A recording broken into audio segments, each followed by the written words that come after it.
Good day, guys. How are you doing? This morning we are looking at the themes in Unexpected Joys at Dawn.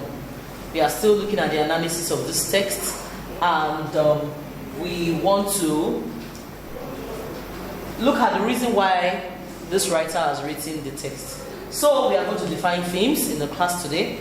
Then we are going to determine why Ayuri writes the story. And we are going to analyze one major theme in the story.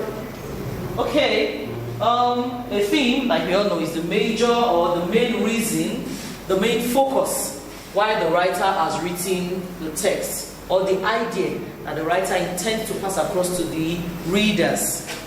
Majorly, in African literature are satiric in nature.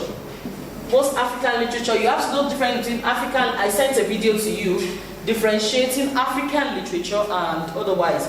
In African literature, African writers do not believe that literature is for art's sake. You see, this expression is very important you understand it.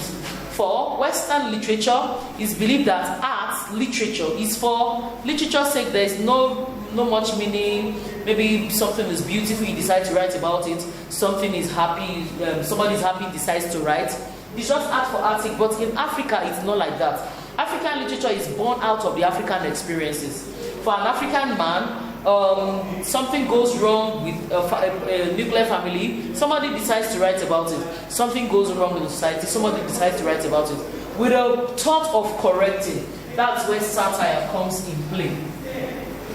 Okay?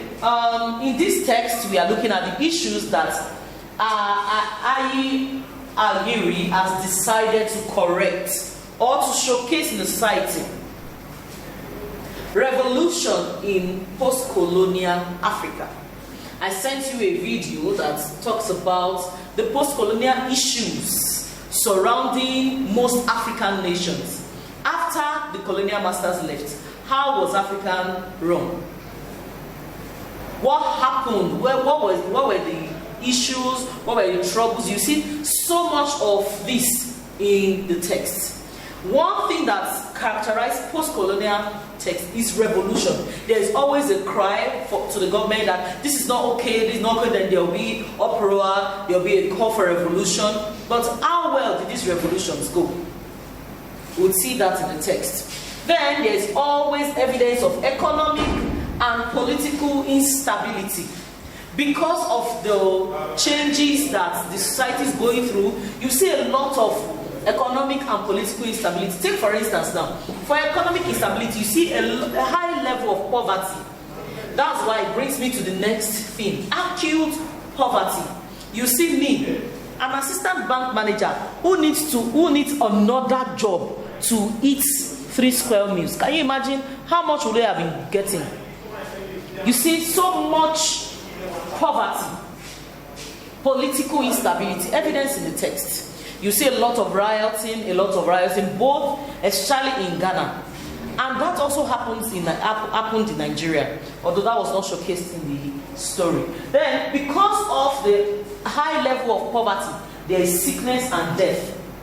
Unfortunately, Massa could not pull through. She died. And she was not the only one in the course of this story who died, who lost their life. There is a lot of death, sicknesses and death, because people could not eat well, they could not feed well, they couldn't fend for themselves. You see, all those troubles plagued the post-colonial nations. Now, we see evidence of xenophobia. Yes, it's not a recent thing, it has always been.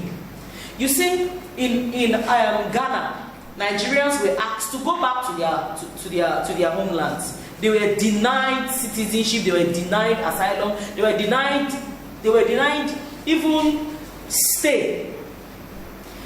Also in Nigeria, you see evidence of asking Ghanaians to go back to their homeland. So we see the word Ghana must go. You know, that colloquial language that we normally use for the jute bag, Ghana must go. That jute bag came up as a result of this issue where Ghanaians were asked to go back to Ghana, and they were called rats. They were alienated. you see a lot of alienation in this text.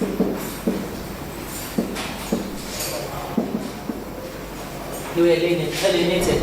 Then you see religion. When people have lost all hope, all they can fall back to is their belief in God, whether it's right or wrong. Now there's also search for social relevance. You could see me trying to search for who he really is. He was asking at the border, to be a Nigerian, what does it take to be a Nigerian? Is it to speak the language? Is it to bear the Nigerian name? Is it to live in Nigeria? What does it actually take to be a Nigerian? You see, search for social relevance. And then family estrangement and reunion. That's what characterizes text from the beginning to the end. Mama was separated from her family at a young age, separated from her brother, left her brother back in Ghana as a Nigerian. When Nigerians were asked to leave Ghana and go back home, she and her parents left. As a young girl, her parents could not survive the rigorous journey. They died on the way. By the time she came back to Nigeria, the journey that took her to get reunited with her brother and me is what the story is all about. Okay, finally, I said it in the last class that you can be a writer in this season. I want you to take charge of this season. Think of something you do not think fit in your environment. Write a short story to try to correct it. Thank you. See you in the next class.